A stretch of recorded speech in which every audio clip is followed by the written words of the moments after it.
Te invito a que abramos nuestras Biblias. En la primera carta que escribe el apóstol Pablo a la iglesia en Tesalónica,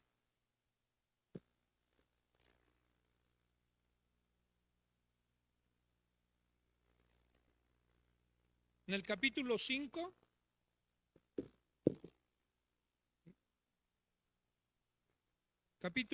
de la primera carta a los tesalonicenses,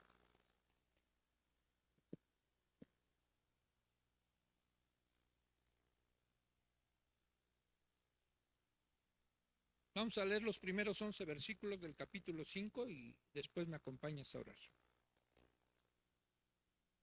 En la versión internacional dice así: ahora bien, hermanos, ustedes no necesitan que se les escriba acerca de tiempos y fechas, porque ya saben que el día del Señor llegará como ladrón en la noche. Cuando estén diciendo paz y seguridad, vendrán de improviso sobre ellos la destrucción, como le llega a la mujer encinta los dolores de parto. De ninguna manera podrán escapar. Ustedes, en cambio, hermanos, no están en la oscuridad para que ese día los sorprenda como un ladrón. Todos ustedes son hijos de la luz y del día. No somos de la noche ni de la oscuridad. No debemos, pues, dormirnos como los demás, sino mantenernos alerta y en nuestro sano juicio. Los que duermen, de noche duermen, y los que se emborrachan, de noche se emborrachan. Nosotros que somos del día, por el contrario, estemos siempre en nuestro sano juicio, protegidos por la coraza de la fe y del amor, y por el casco de la esperanza de salvación. Pues Dios no nos destinó a sufrir el castigo, sino a recibir la salvación por medio de nuestro Señor Jesucristo. Él murió por nosotros para que en la vida o en la muerte vivamos junto con Él. Por eso anímense y edifíquense unos a otros tal como lo vienen haciendo.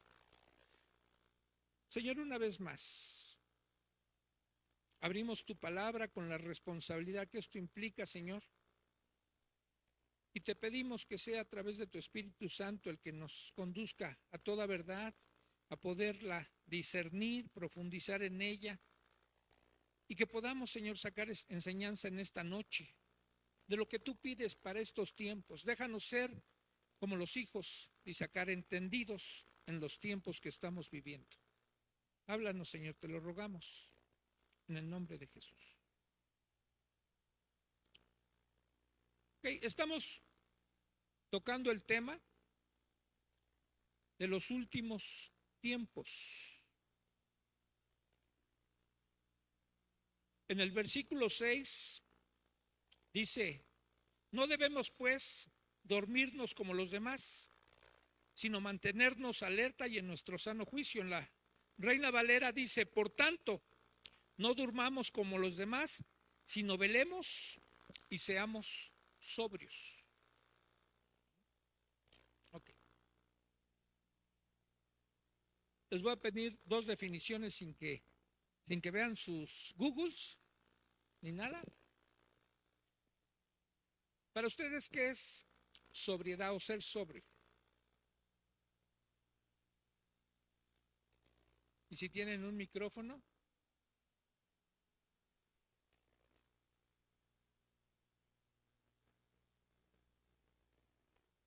¿Quién quiere definir la palabra sobrio?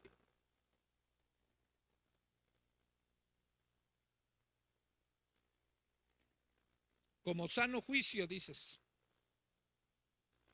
Porque la leí en la otra versión. Sino en nuestro sano juicio. Ok, está bien. ¿Alguien más? ¿Cómo definirían la palabra sobrio? Acá, Catalino.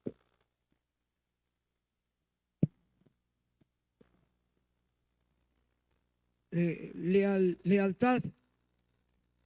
Sobrio, lealtad. No, lo estás diciendo como sinónimo, no es lealtad ser sobrio. ¿Alguien más que le ayuden? Hermana Edith.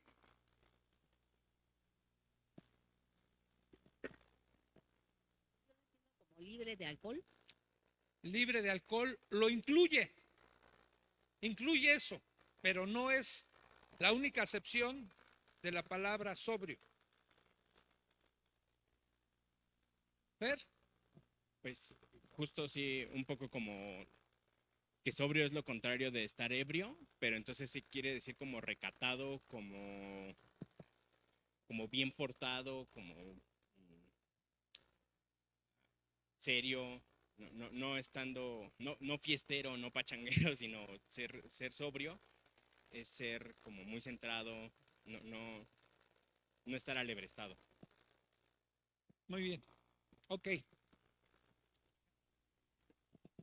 ¿Cuál es su nombre? Edgar. Edgar. Adelante, Edgar. Estar en 5 sentidos. Estar en 5 sentidos, ¿sí? Y las mujeres en 6, ¿no? Porque tienen un sexto sentido las mujeres, ¿no? ¿De acuerdo? Sí, sí, está bien. Ok, digamos que la sobriedad es una virtud que nos faculta para dar a las cosas su justo valor y gestionar adecuadamente nuestras apetencias, estableciendo en todo momento un límite entre lo que es razonable y lo que es inmoderado. Es una regulación de la facultad de querer. También podríamos decir que una persona sobria se caracteriza por su autocontrol, su seriedad y sano juicio moral. O sea, no tiene que ver nada más con lo contrario a ebrio, ¿no? Que sea lo opuesto a la borrachera. Les digo, lo incluye. Así generalmente conocemos a alguien que está sobrio, ¿sí? Que no ha ingerido alcohol, pero tiene que ver con mucho más allá y es una virtud que podemos desarrollar todos. Digamos, tiene que ver mucho con la madurez, ¿sí? En cómo estamos percibiendo las cosas y de ahí vamos a tener un comportamiento, ¿sí? Que nos va a permitir ver todas las cosas desde un ángulo para darle su justo valor y vivir de acuerdo a eso que estamos percibiendo como esa virtud de sobriedad. Ahora, la otra palabra, defínanme, ¿qué sería velar? Esa ya está más fácil, ¿no? ¿Qué es velar? Daniela, adelante, Daniela. Cuidar un tipo de cosa como velar un sueño es cuidar el sueño de alguien. ¿Está bien?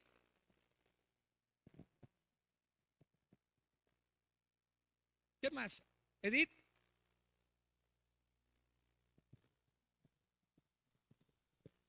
Estar despierto, no dormir. Sí, sí es velar en una, digamos, una definición simple, ¿no? Estar alertas. ¿Okay? Sí, velar es estar sin dormir. Digamos que sus sinónimos podrían ser custodiar, cuidar con esmero. Velar también es estar siempre despierto y en guardia. De tal manera que podemos ver cuando el pecado, de acuerdo a Dios, cuando el pecado está a la puerta y nos quiere atrapar. ¿Sí? Que estamos constantemente en un contacto con Dios a través de velar y que oramos a Él y que por fuerza, para que nos dé fuerza para poder vencer el pecado. Les voy a poner un pequeño acertijo a ver quién me lo adivina, ¿sale? Es como una especie de adivinanza, algo. Pongan atención a lo que les voy a decir.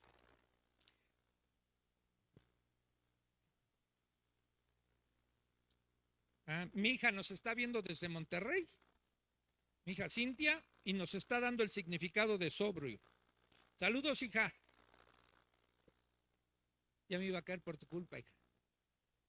La ausencia de neurosis o ingobernabilidad emocional con la presencia activa de un conjunto de dones o virtudes. Sobrio. Y muy bien. Bueno, ahora pongan atención a lo que les voy a plantear, ¿no? A ver quién me da la respuesta. Había un pastor que él acostumbraba a viajar mucho y se había prosperado en todo sentido y tenía también posibilidades económicas y viajaba mucho, tomaba muchos vuelos y tenía servidumbre en su casa, tenía chofer, ¿sí? Estaba bien económicamente, no producto del pastorado, sino él era un empresario y tenía recursos. Y uno de sus guardias de seguridad, o que velaban, uno que velaba ahí en su casa, hacía de velador, un día renunció y se fue. Y entonces contrató a alguien de su iglesia para ese trabajo. Y este hermano, cuando lo contrató, ya platicando con el pastor, le dijo, es que mira hermano, yo siento que, le decía al pastor, que Dios me ha dado un don. Así un don así como el de José. Sueño e interpreto los sueños, pero ¿qué cree? Todo lo que yo sueño se hace realidad. Dios me habla de esa manera y se hace realidad lo que yo sueño. Ya, pues qué bueno, ¿no? ¿Cuándo te vienes a trabajar conmigo? ¿Sí? Pasaron algunos días y de repente tenía que salir a Estados Unidos el pastor. Y este hermano, que ya era velador de su casa, le dijo un día, por favor, mañana necesito que me despiertes a las 4 de la mañana porque mi vuelo va a salir a las 6:30 y necesito estar en el aeropuerto máximo 5:30. ¿Sí? Por favor, me despiertas a esa hora. Se fue a dormir el pastor. 4:30, lo despierta, pero el hermano muy alarmado, el que era el velador, dice, pastor, por favor, no viaje, pastor. ¿Sí? Hoy soñé que en el avión que usted se iba se caía. Por favor, no viaje. Le aseguro, pastor, todo lo que yo sueño se cumple. No vaya. Y sí le entró un poquito de miedo al pastor. Dice, y sí es cierto que tiene este don. Pero el asunto que iba a tratar en Estados Unidos era muy importante para un negocio que él tenía que hacer de sus empresas. Y dudó, voy o no voy. Dice, no, tengo que ir. Dice, en el nombre del Señor me encomiendo ahí, que no pase nada, ¿no? Se va en su avión. Llega a Estados Unidos y no se cayó el avión. Cuando llega a Estados Unidos, hace una llamada desde allá a su casa con otro empleado que era como el mayordomo de toda su casa o el gerente de toda la casa. Le dice, córreme a fulano de tal, por favor, córremelo inmediatamente ahorita. ¿Por qué lo corrió? Ese es el acertijo para usted. ¿Por qué lo corrió? No te apresures tanto. ¿Por qué lo corrió?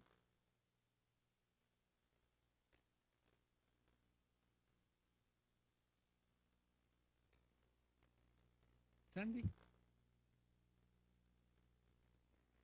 Dice Catalino que lo corrió porque se salvó. O sea que hubiera estado mejor que se muriera.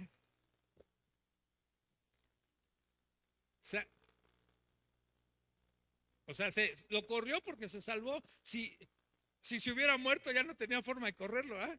Está bien. Sandy, ¿ibas a decir algo?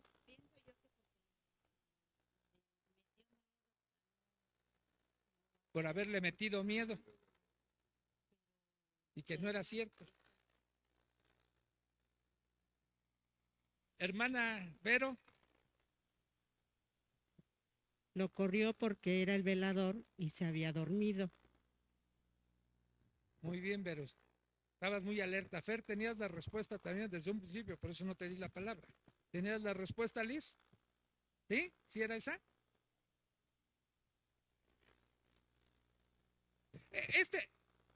Este tipo de cosas, ¿saben dónde las ponen en práctica para la gente que esté despierta mentalmente?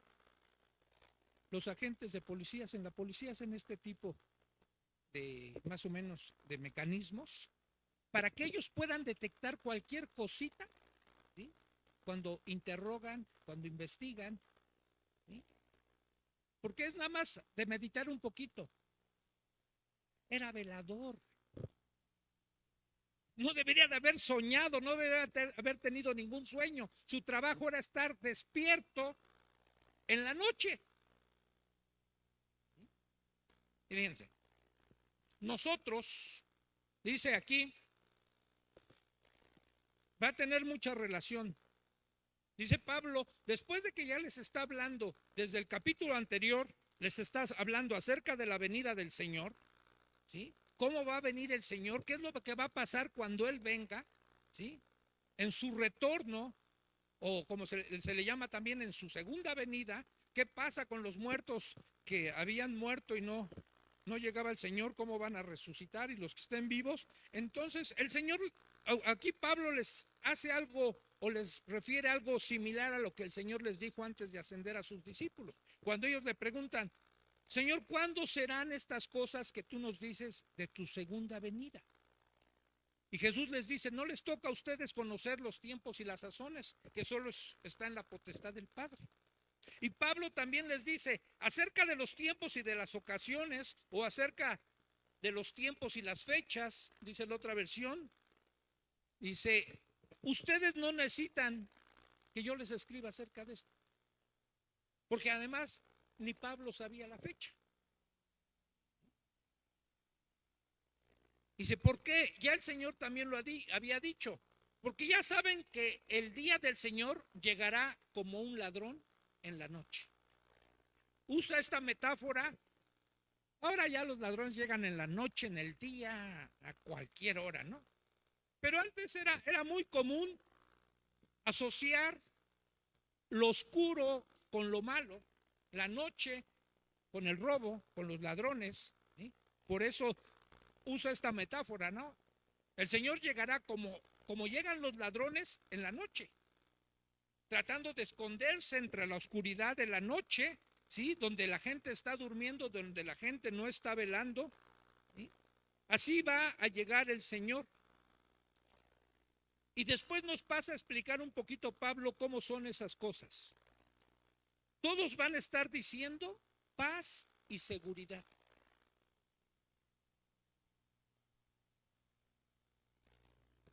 Miren, hermanos, preocupémonos cuando todo parece que marcha muy bien. Lo que está sucediendo en Israel, en Palestina, debe de mantenernos alertas. Porque eso dijo el Señor, que habría señales antes de su venida. Y va a haber guerras o rumores de guerras.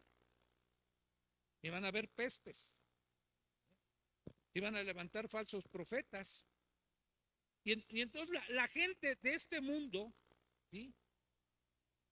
O los gobernantes de este mundo nos quieren vender una paz ficticia. Supuestamente las Naciones Unidas pugnan por la paz. Pero yo más bien creo que de ahí provienen las guerras. Más de que estén pugnando por la paz. Porque así de un plumazo ellos le devolvieron su territorio a Israel, que es las broncas que ahorita está viendo. Que estaba profetizado por Dios también, ¿sí? Y fíjense, esto no es nuevo, hermanos.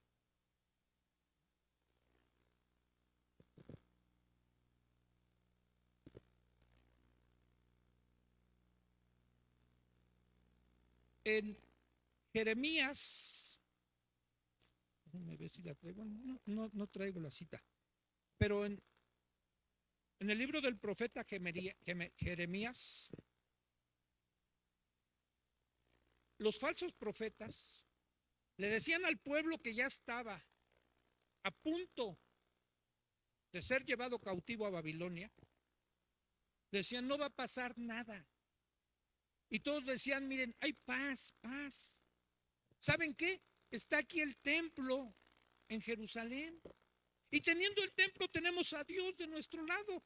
Y por supuesto, Jeremías, tú lo que estás profetizando, que ya nos rindamos, que aceptemos ser llevados cautivos y que no nos opongamos a Nabucodonosor, el rey de Babilonia.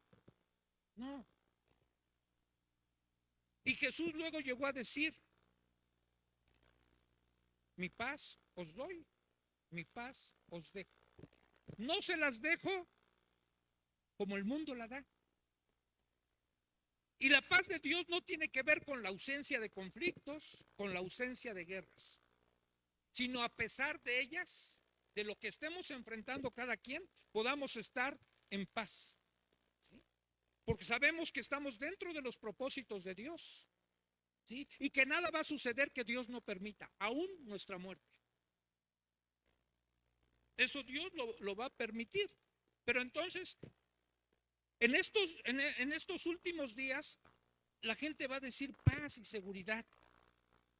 Pero sin embargo, dice Dios, de improviso va a llegar la destrucción. Qué horrible fue, ¿no? Fíjense, estaban celebrando en Israel una de sus mejores fiestas. Quizás la más importante ahora para ellos, el Yom Kippur. En plena fiesta. Todo estaba bien, aparentemente. Y en ese momento llegaron el bombardeo sobre ancianos, niños, escenas dantescas que se dieron ahí, cuando todo aparentemente estaba bien. Pero así va a llegar destrucción. Y va a ser de tal la destrucción, y pone otra analogía. Dice, como a la mujer, aunque sabe que ya va a venir su parto, dice, pero de repente, bueno, yo no sé de esto, ustedes digan, hermanas, si de repente les empiezan los dolores. ¿Sí? Y empiezan las contracciones, ¿no? Saben que van a tener un bebé. Y sobre todo cuando son primerizas, yo creo, nunca han experimentado ese dolor. Y de repente empiezan a llegar los dolores. Yo me acuerdo que cuando mi esposa iba a tener a nuestra primera hija, que nos mandó esta definición,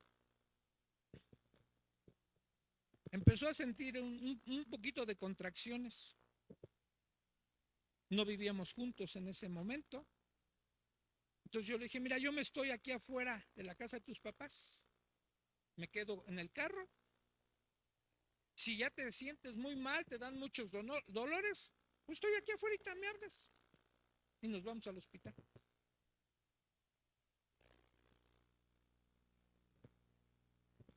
Pues no te dieron, ¿verdad? Ese día. Y me desvelé toda la noche. Toda la noche estuve ahí y no le vinieron los dolores del parto. Al día siguiente, mi papá tenía su taller cerca del hospital donde iba a dar a luz mi esposa. Y dije, al siguiente día, mejor sabes qué, como ya eran más frecuentes las contracciones, lo mejor nos vamos al taller de mi papá. Y si ya vienen muy fuertes los dolores, de ahí ya estamos a 3 cuadras del hospital. Pero como no había dormido la noche anterior, ese día me quedé bien dormido y le vinieron los dolores de repente. Y no me podía despertar, no me despertaba. Y yo me acuerdo que ya cuando desperté, Chucho, ya me está doliendo, ya me está doliendo. Y después ya me la llevé y nació nuestra hija. Bueno, así de repentino es, o de repentino va a ser la venida del Señor. ¿Sí? Y de ninguna manera, dice Pablo, podrán escapar. Nadie puede escapar. Una mujer no puede escapar cuando ya está embarazada. Nunca va a poder escapar a los dolores de parto. Necesariamente va a tener que dar a luz. ¿Sí?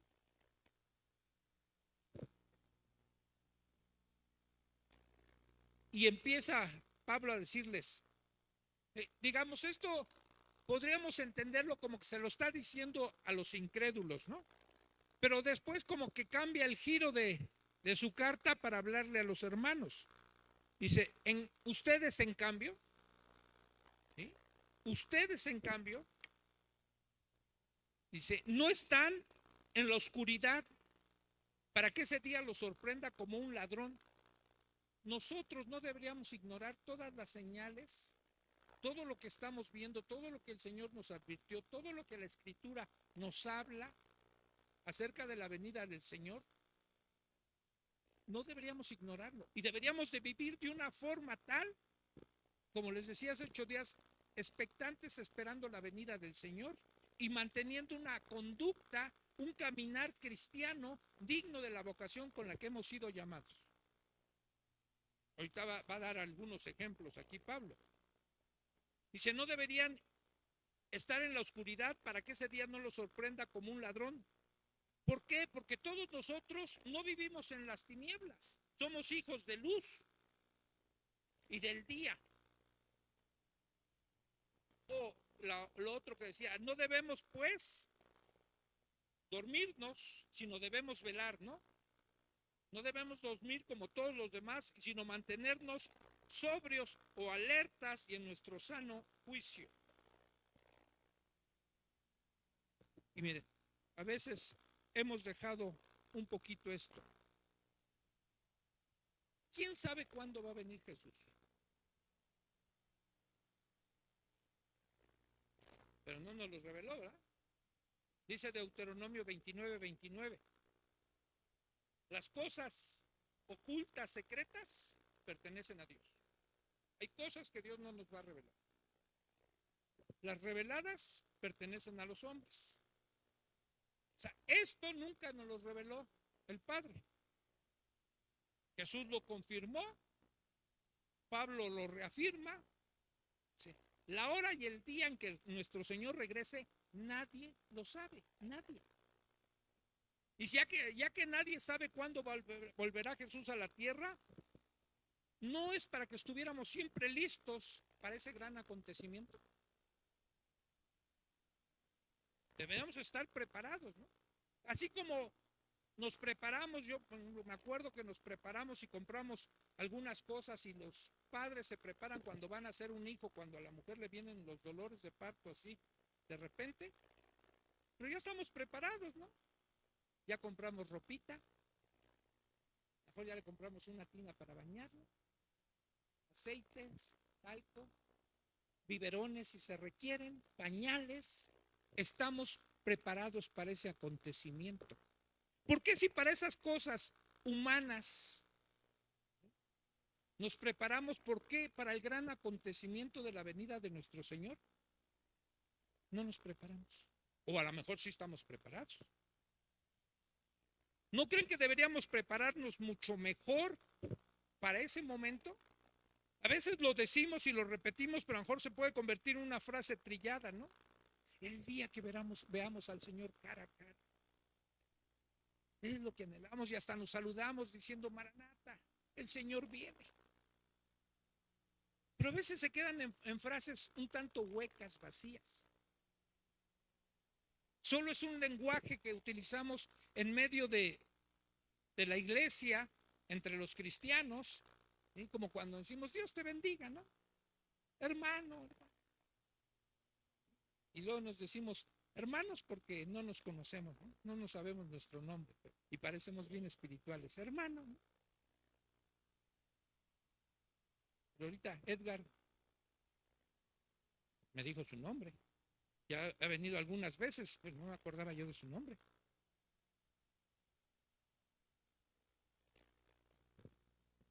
Que no quede solo en frases, en un lenguaje que usamos aquí.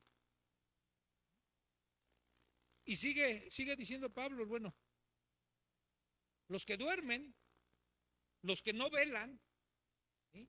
Los compara a aquellos que están en oscuridad. Porque los que duermen, ¿cuándo duermen? Dice, de noche duermen, en la oscuridad. ¿Sí? Y después habla de los sobrios y trayendo a un punto del opuesto, dice, los que se emborrachan, también de noche se emborrachan. Pierden esa compostura o esa virtud de la sobriedad y se emborrachan de noche. Y vuelve a hablarnos a nosotros, pero nosotros, los hijos de Dios, dice, somos del día. Y por ser del día, tenemos que actuar de manera contraria a los que no son del día. Dice, entonces estemos siempre en nuestro sano juicio. ¿De qué manera? Dice, protegidos con la coraza de la fe y del amor y por el casco de la esperanza de salvación. Aquí toma dos elementos de los que ya Pablo antes había hablado en Efesios. Nada más que les cambia un poquito el sentido. En Efesios dice que la coraza de qué es. Y aquí habla acerca de la coraza de justicia. Y aquí habla de una coraza de la fe y del amor. Y está nada más citando Pablo quizás las dos partes de una armadura de aquella época que eran las más importantes y que protegían la vida. En los órganos vitales. La coraza, que cubría toda esta parte desde el cuello hasta la cintura, que ahí tenemos órganos vitales, y la cabeza también. A lo mejor si alguien recibe una herida en una pierna, no es mortal. Y a eso nos quiere llevar Pablo, a estar protegidos en las cosas más importantes de nuestra vida espiritual. Porque además tenemos una promesa de Dios. Los hijos de Dios no estamos destinados para sufrir, sino para recibir la salvación por medio de nuestro Señor. Y reitera, ¿por quién murió Jesús? Por los que, bueno, murió por todo el mundo, pero de alguna manera nosotros que hemos creído podemos decir ya de manera personal, murió por nosotros. Porque ya lo aceptamos. Y si Él ya murió por nosotros, entonces estamos libres de la ira de nuestro Señor. Ya no somos para destrucción, sino somos para salvación. Y termina esta porción Pablo diciendo, bueno, hermanos, ¿qué tanto nos hemos animado con estas cosas? ¿Qué tanto nos recordamos entre nosotros en nuestras pláticas todo esto?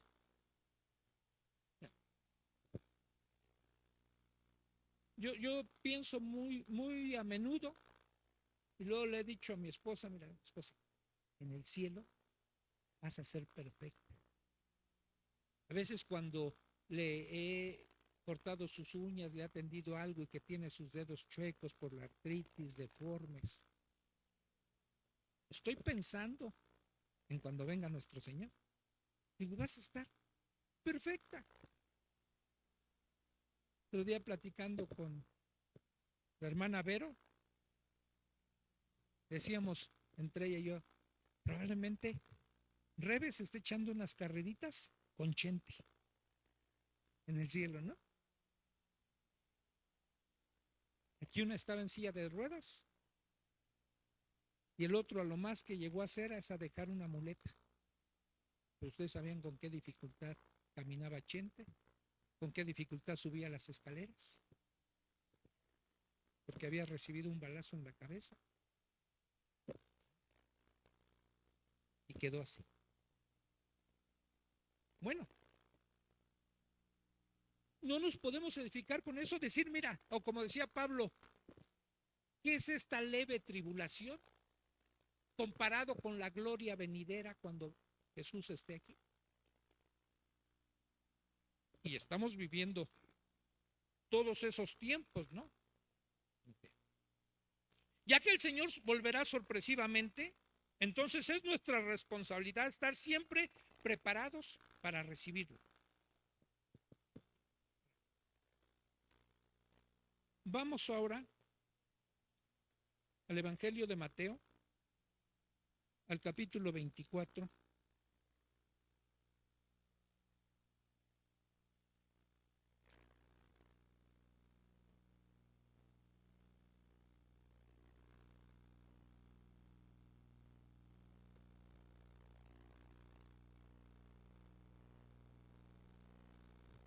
nada más.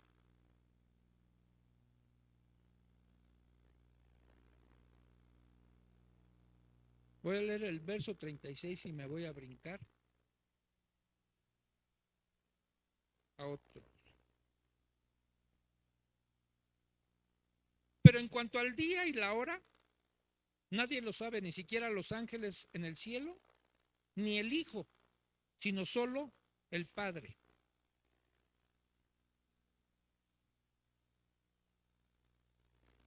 Ahora vamos al verso 42. Si no sabemos ni el día ni la hora, sino solo el Padre, ni siquiera los ángeles del cielo, después el apóstol Mateo dice, bueno, es Jesús el que está diciendo esto. Por lo tanto, manténganse despiertos, porque no saben en qué día vendrá su Señor. Pero entiendan esto, si un dueño de casa supiera a qué hora de la noche va a llegar el ladrón, se mantendría despierto para no dejarlo forzar la entrada. Por eso también ustedes deben estar preparados, porque el Hijo del Hombre vendrá cuando menos lo esperen. ¿Quién es el siervo fiel y prudente a quien su Señor ha dejado encargado de los sirvientes para darles la comida a su debido tiempo? Dichoso el siervo cuando su Señor al regresar lo encuentre cumpliendo con su deber. Les aseguro que lo pondrá a cargo de todos sus bienes. Pero ¿qué tal si ese siervo malo se pone a pensar, mi Señor se está demorando, y luego comienza a golpear a sus compañeros y a comer y a beber con los borrachos? El día en que el siervo menos lo espere y a la hora que menos pensada, el Señor volverá, lo castigará severamente y le impondrá la condena que reciben los hipócritas, y habrá llanto y rechinar de dientes. Ahora, les voy a hacer otra pregunta.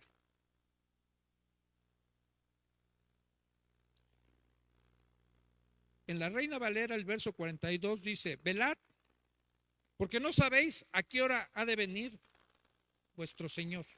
Y está hablando después, va a hablar acerca del día del Señor. De acuerdo a la Biblia, ¿qué es el día del Señor?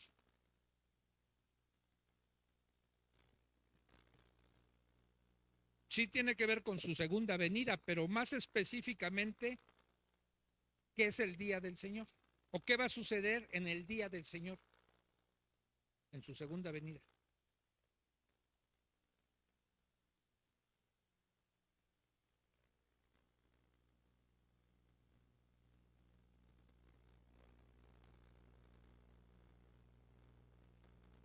Va a venir, por los que hemos creído, nos va a llevar con él. Sí, pero no es exactamente la respuesta. Esa es su segunda venida.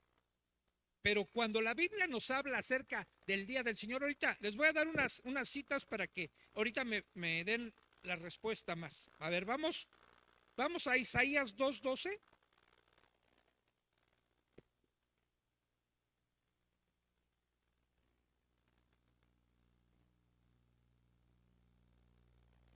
Ahí está.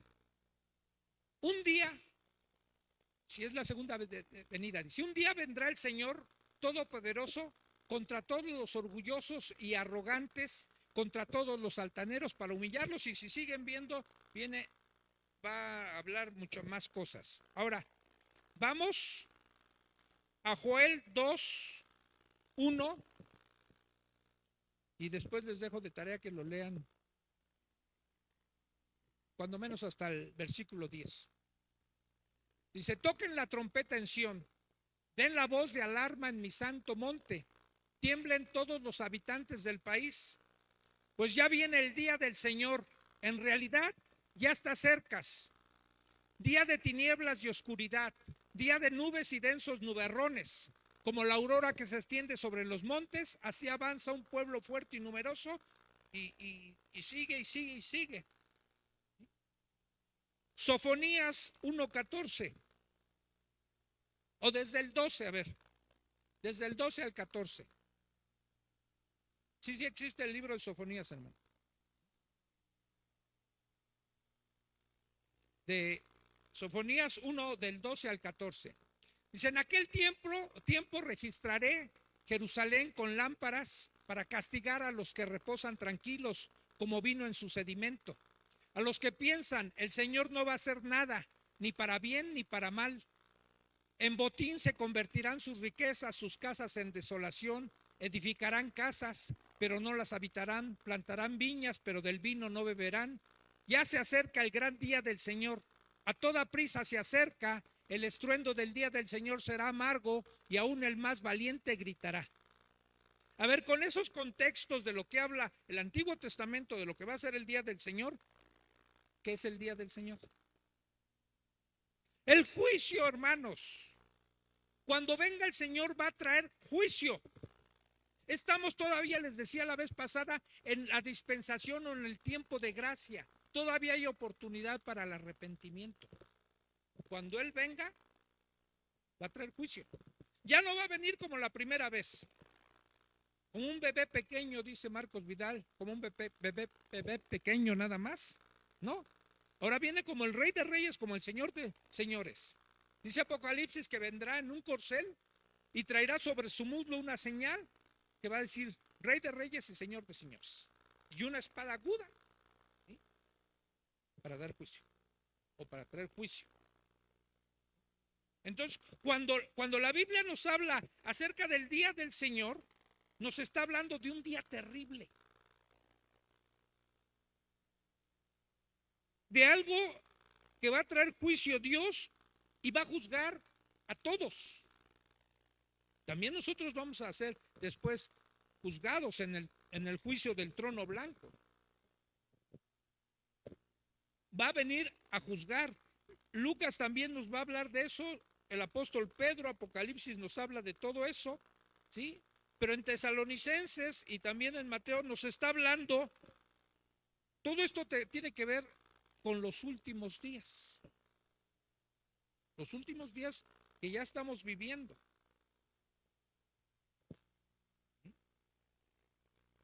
El ladrón en la noche simboliza aquel evento inesperado, lo que nosotros no estamos pensando que va a suceder, vendrá cuando la gente se sienta segura. ¿Hay alguien que lo hayan asaltado en su casa? ¿Que se hayan metido en su casa a asaltarlo? Mira, generalmente, y no quiero provocar una psicosis así, que andes con delirios de persecución, pero generalmente cuando nos dormimos, por seguridad cerramos nuestras casas, echamos llave y te duermes tranquilo, ¿no? ¿No te duermes tranquilo? Ah, pero fíjense, uno de mis hermanos, su esposa es dentista, aunque no era de noche, pero un día le tocaron el timbre y venía, es que me duele mucho la muela. Ella generalmente no atiende más que sobrecita. Y aparte de eso, en ese tiempo, hace mucho tiempo, vendía oro. Y finalmente les abrió. Y ya que estaban adentro, sacaron las armas. La amagaron a ella y a mi hermano. Les empezaron a pedir todas las joyas. Yo creo ya los tenían medio fiscalizados. Se llevaron su equipo de sonido de mi hermano, que en ese entonces le valía, creo como 70,000 pesos había invertido en su equipo de sonido.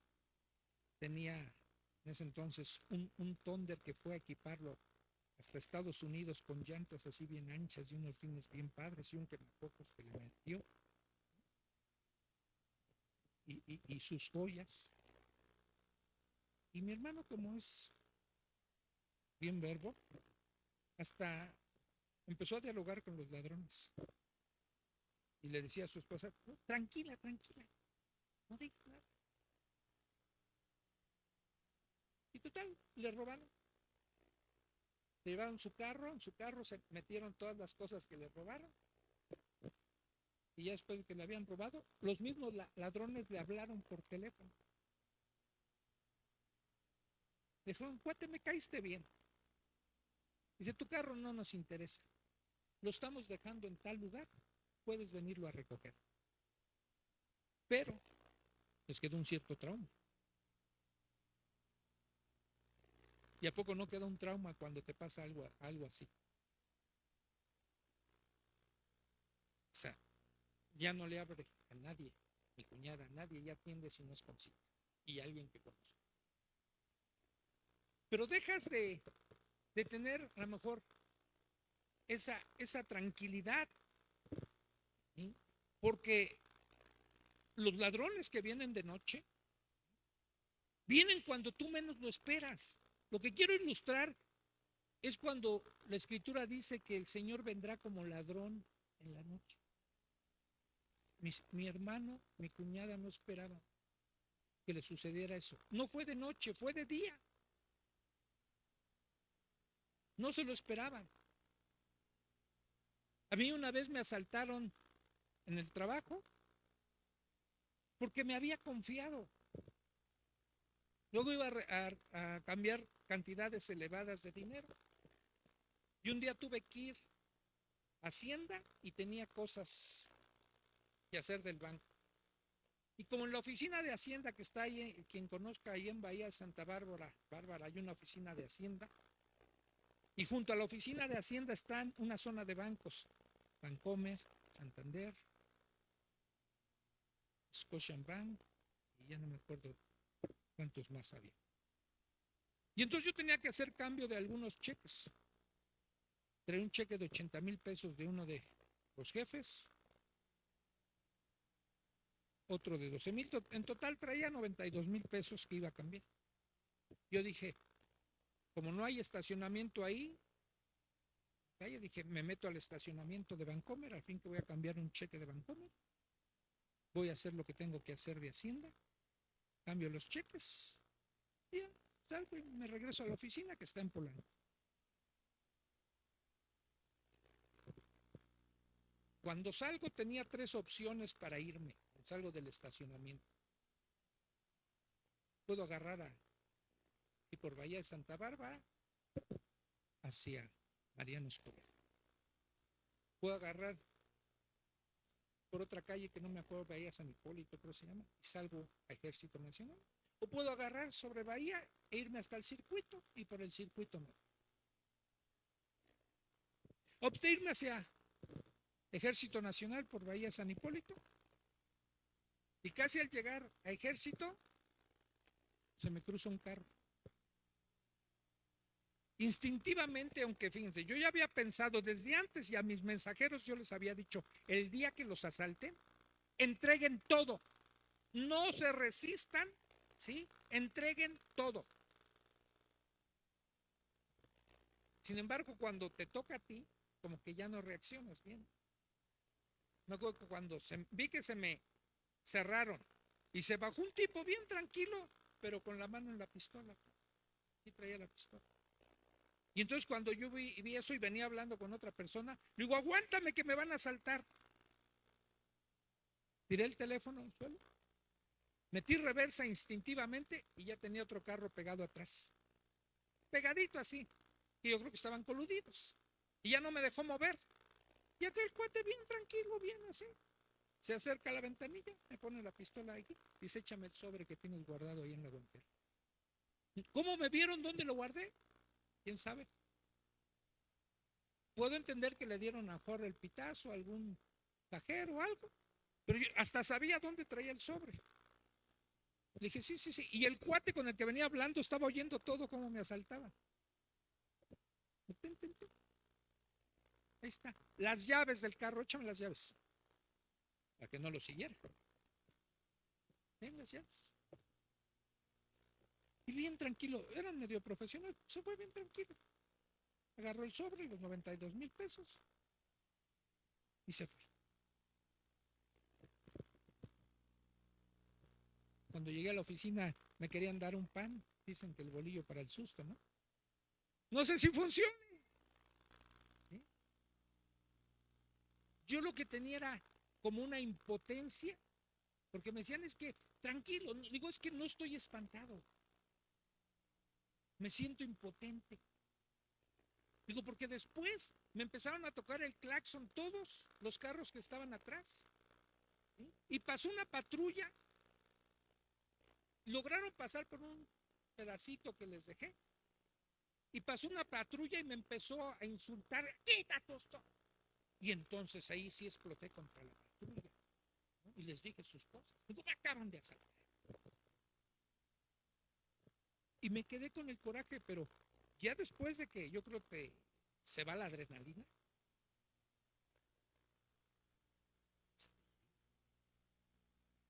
¿para qué me expuse? Si yo ya había dicho que también cuando me pasara algo a mí yo iba a entregar todo. ¿Qué tal si me sueltan un plomazo? No lo esperaba. Así, hermano. Así va a venir el Señor cuando no lo esperamos. Las tinieblas se convierten en un símbolo de ignorancia espiritual, por eso nos habla Pablo, y el Señor dice, no durmamos, no estemos de noche como los que ignoran todas estas señales. Debemos velar y estar atentos. Podríamos hoy determinar con nuestra actitud, ya sea que durmamos o velemos, nos emborrachemos o estemos sobrios. ¿Creen que eso tenga que ver con determinar nuestro destino eterno? Es que damos a veces por hecho que ya estamos y ya somos y nos vamos ahí. Después vamos a ver, después de que el Señor termina el capítulo 24 de Mateo, y después les va a presentar dos parábolas a la gente que lo está escuchando, y habla de 10 vírgenes, pero 5 de ellas se quedaron, y todas las vírgenes estaban esperando al esposo, como en la iglesia, todos estamos esperando al Señor. Pero 5 no se fueron, 5 se quedaron, porque no estaban despiertas, porque no eran previsoras, porque no se les ocurrió llenar sus lámparas de aceite, y el aceite es símbolo del Espíritu Santo, y dice la Biblia, no apaguéis el Espíritu, no contristéis al Espíritu. Y cuando no estamos velando, cuando dejamos que las cosas y la forma en que estamos viviendo y nos vamos con la inercia de este mundo y vemos muy distante cuándo va a venir el Señor y los acontecimientos que están sucediendo, no les damos la importancia que realmente tienen. La Biblia da señales, está hablando de todo lo que va a pasar, plagas que vienen, hambre, aunque se supondría que no deberíamos de tener hambre. ¿Qué palabra usar? Es triste ver, por ejemplo, cuánta comida se tira, cuando en otros lugares la gente se está muriendo de hambre. No debería de morirse la gente de hambre, pero se muere. Por cierto, nos están regalando 3,000 cenas, no para los hermanos, para evangelizar. Estamos pensando hacer, a lo mejor para diciembre, poner mesas elegantes, ¿sí? Una cena para buscar a toda la gente, se puede, indigentes, vecinos, ¿sí? Que vengan a cenar aquí gratis. Y la comida sería, o la cena sería el mensaje. A lo mejor sin palabras, sin tener que predicarles nada. O sea que Jesús nos pide que mientras esperamos su venida, cuidemos también lo que Él nos ha encargado. Porque decían en Mateo, estábamos leyendo Mateo,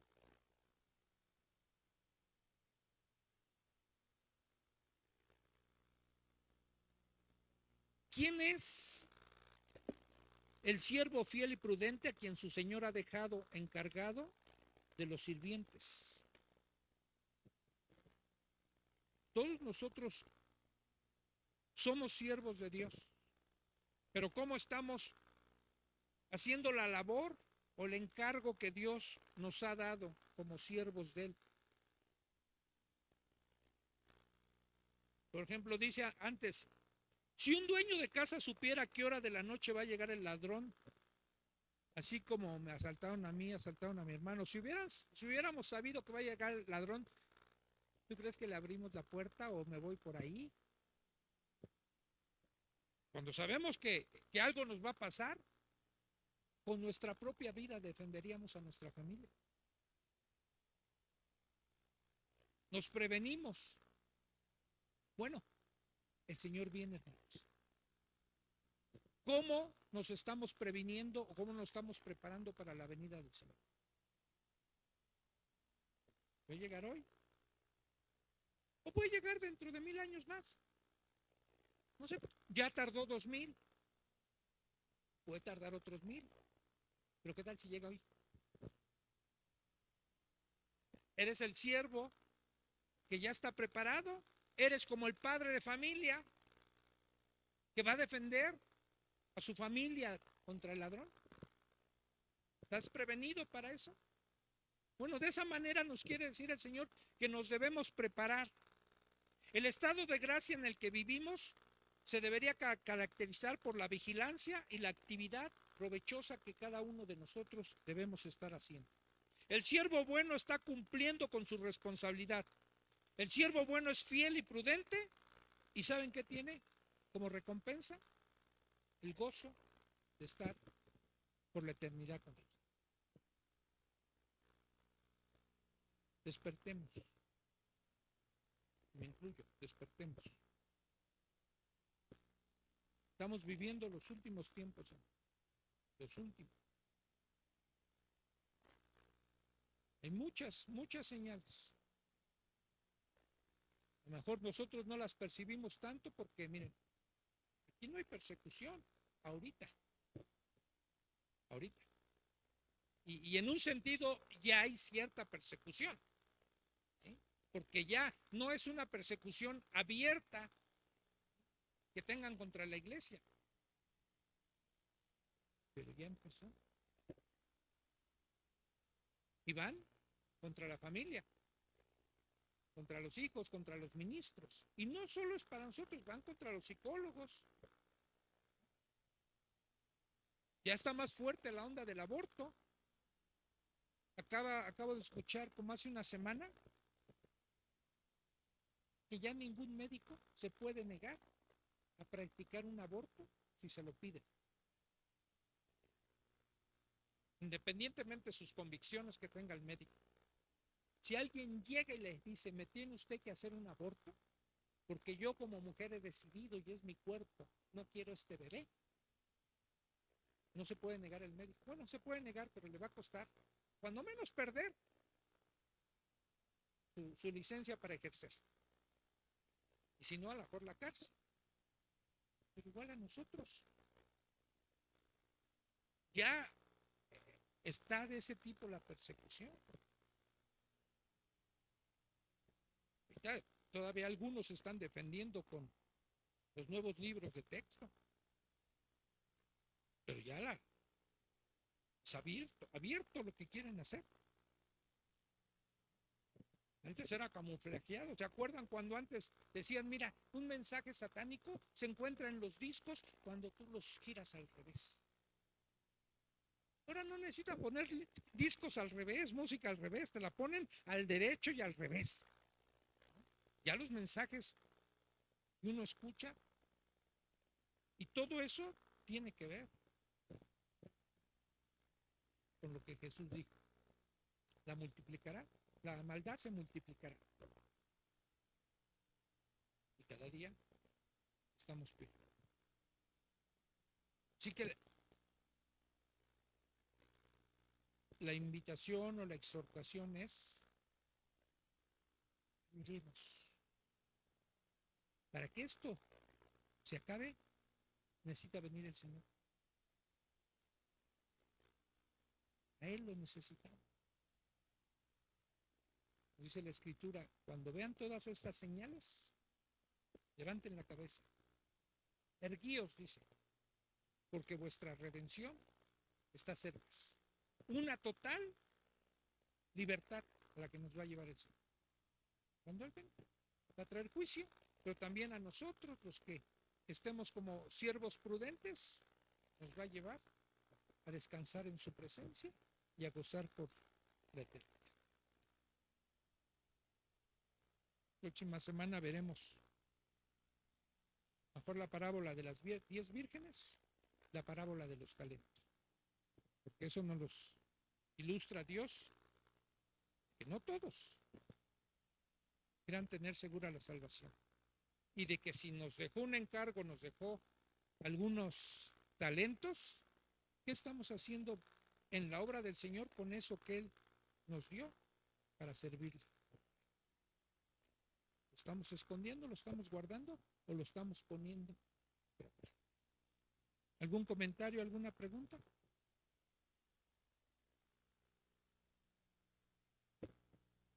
Oremos. Señor, si no estamos completamente despiertos, sacúdenos para que despertemos. Manténnos alertas, que no ignoremos las señales que estamos viendo día a día, que no tomemos las cosas a la ligera, que no tengamos la idea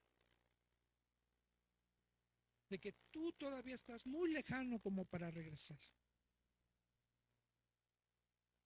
Que podamos vivir como si hoy, esta misma noche, tú fueras a venir. Pero que también sigamos trabajando como si fueras a tardar 1000 años, trabajando en tu obra, trabajando en lo que tú nos has encomendado, manteniendo la fidelidad.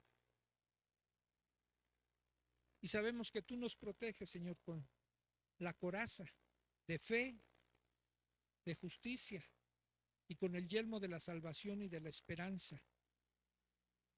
Nunca debemos perder la esperanza, Señor, independientemente de cómo estén las cosas, de que tú vienes, de que estás a la puerta y que tu venida es inminente.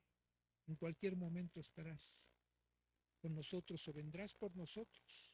Y si no fuera así, sabemos y tenemos la seguridad de que vamos a tu presencia, Señor, cuando dejemos esta vida. Gracias por darnos esa seguridad, pero anímanos y que podamos animarnos unos a otros también con estas palabras. El Señor viene. En el nombre de Jesús.